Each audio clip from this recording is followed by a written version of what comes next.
తర్వాత మాట్లాడుకుంటే popcorn issue. ఈ మధ్య కాలంలో ప్రతి ఒక్కరు కూడా చాలా ప్రెస్ మీట్స్లలో, మొన్న శివాజీ గారు, తర్వాత నవదీప్ గారు, తర్వాత ఇంకొకరు పాప్కార్న్ గురించి బాగా రచ్చ చేస్తున్నారు. ఒకటి బాగా గుర్తుపెట్టుకుంది, popcorn is nothing but a very good healthy snack.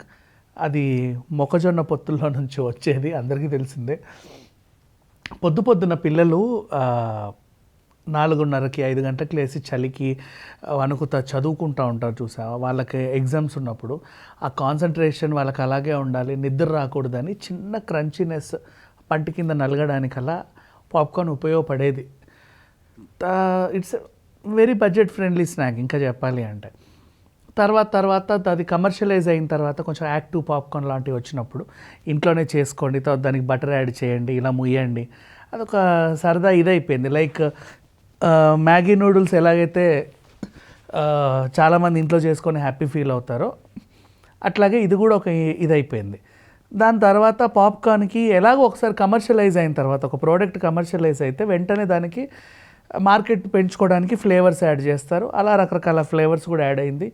అట్లాంటి పాప్కార్న్ ఇప్పుడు క్యారమెల్, చాక్లెట్ అది ఇది పెంచుకొని ఒక స్టేటస్ సంతరించుకుంది. తర్వాత థియేటర్లో ఇంతకుముందు అది అందుబాటులోనే ఉండేది. ఎప్పుడు నార్మల్ పాప్కార్న్ కానీ, సమోసాలు కానీ, ఆ చిన్న సమోసాలు, పెద్ద సమోసాలు, దాంతోపాటు మీకు కొరుక్కోమని ఇచ్చే చిల్లీలు, పఫ్ఫులతో పాటు ఇచ్చే కెచప్లు అండ్ ఇవన్నీ ఒకప్పుడు నార్మల్గా ఉండేవి. ఫ్రాంకీస్ అండ్ ఆల్, దిల్ పసందులు, క్రీమీ బన్నులు, ఇవన్నీ వచ్చేవి 30, 40, 50 రూపీస్లోనే అందుబాటులో ఉండే. కూల్ డ్రింక్ కూడా అంతే ఉండేది. అప్పుడు ఏమైందంటే, రోజు 4 ఆటలు ఉండే థియేటర్లో ఏంటంటే ఆటకి టైం దొరుకుతుంది కాబట్టి వీళ్ళు వేసే చెత్త చెదారం అంతా వాళ్ళు ఒక గంట సేపు నీట్గా క్లీన్ చేసుకొని తర్వాత నెక్స్ట్ షోకి వెళ్ళిపోయేవాళ్ళు. ఇక ఇప్పుడు ఇది మల్టీప్లెక్స్కి వెళ్ళింది థియేటర్. రోజుకు ఇన్ని షోలు వేస్తున్నారు. పావు గంట మీరు వెళ్ళిపోయారంటే మళ్ళీ 10 నిమిషాల్లో మళ్ళీ ఇంకొక బ్యాచ్ రెడీగా ఉంటుంది. ఈలోపు దాన్ని అంతా క్లీన్ చేయాలంటే అక్కడ ఉండే రచ్చ ఎలాంటిదో తెలుసా? ఆ కెచప్లు తీసేసి ఇట్ట పోయడాలు, కింద కార్పెట్ల మీద రాయడాలు, ఆ మిర్చి, సమోసాకి ఇచ్చే మిర్చిని ఈ నుంచి ఆడిదాకా రాక్కడం, ఆ కారాలు, పొళ్ళు, పాప్కార్న్లు అన్నీ, ఆ కూల్ డ్రింకులు అన్నీ ఇష్టం ఉన్నట్టు పడేసి చెత్త చేసేవాళ్ళు. ఈ చెత్తని వాళ్ళు తీయలేక కష్టపడేవాళ్ళు. నెక్స్ట్ షో వేయడానికి టైం అయ్యేది. అంత ఈజీగా వదిలేవాళ్ళు కాదు, ఎందుకంటే మళ్ళీ నీకు అంత క్లీన్గా ఇవ్వాలి. అప్పుడు ఏం చేస్తున్నారంటే, వీడు ఖచ్చితంగా తినాలని రూల్ ఏముంది అసలు? పొద్దున షో అంటే ఇప్పుడు రోజు 4 గంటల షోలు, బ్రేక్ఫాస్ట్లోనూ నీకు ఈ చెత్త అంత అనవసరం, బట్ ఏదో తింటాం. లంచ్ చేసే వస్తాడు మ్యాట్నీ చూసేవాడు. సాయంత్రం అంటావా టీ, కాఫీలు, టిఫిన్లు ఉంటాయి కాబట్టి ఏదో చిన్న పెట్టవచ్చు. అండ్ ఇక సెకండ్ షో అంటే మీరు అందరు తిన్న తర్వాతే వెళ్తారు నాకు తెలిసినంతవరకు.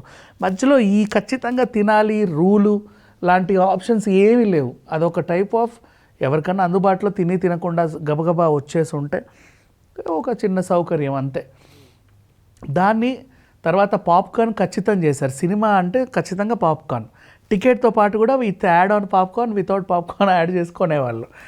దాంట్లో మళ్ళీ బకెట్లు, ఇంత బకెట్లు. వాడేంటి, పాప్కార్న్ అనే ప్రోడక్ట్ తయారు చేసిన తర్వాత షెల్ లైఫ్ చాలా తక్కువ ఉంటుంది కాబట్టి ఆ వేడి ఆరకముందే నీ మొహాన కొట్టాలి.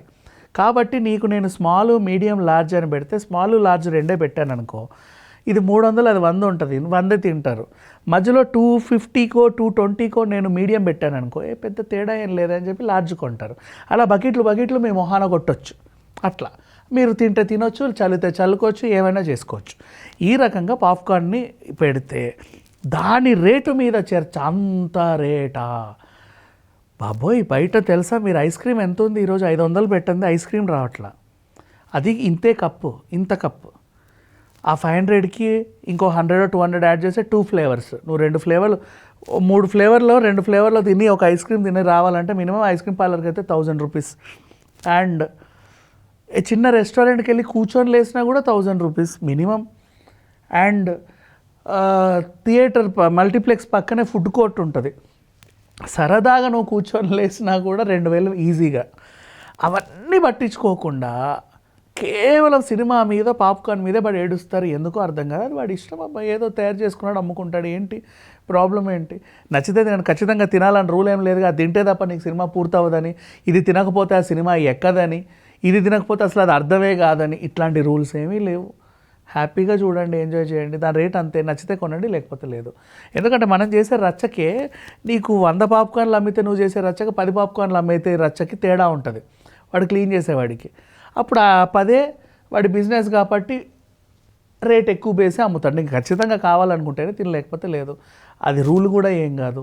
అండ్ అలానే అందరూ కూడా ప్రతి ఒక్క టికెట్ కొన్నవాడు అందరూ పాప్కార్న్లే తినుకుంటూ సినిమాలు అయితే చూడరు. ఎవడి ఇష్టం వాడిది. బట్ దాని గురించి అంత రచ్చ చేయాల్సిన అవసరం లేదు. ఓకేనా? Thank you so much.